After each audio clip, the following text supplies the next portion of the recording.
Amaterska radiogoniometrija, zapleten izraz za športno-tehnično disciplino, pri kateri tekmovalci z radijskim sprejemnikom iščejo v naravi skrite oddajnike, tako imenovane lisice. To deluje tako, da skriti oddajniki oddajajo radijske valove, ki jih s svojim sprejemnikom potem sprejmem in lahko ugotovim, v kateri smeri so oddajniki. Zato obstajajo različne tehnike za različne discipline in lahko se jih naučimo.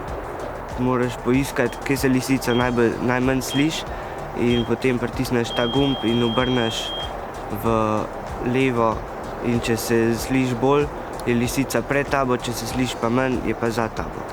Udeleženci morajo biti dobro telesno pripravljeni, saj se zgodi, da na tekmovanju pretečejo celo več kot 10 kilometrov.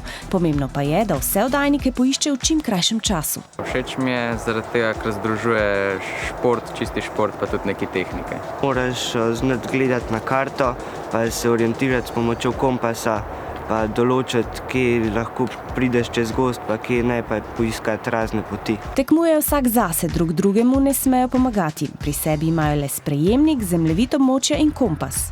Se čim hitreje znajti, v prvih 5 minutah moraš pomerati vse lisice, pa si približno zapomniti, v katerih smerih so, pa po katero boš najprej šel.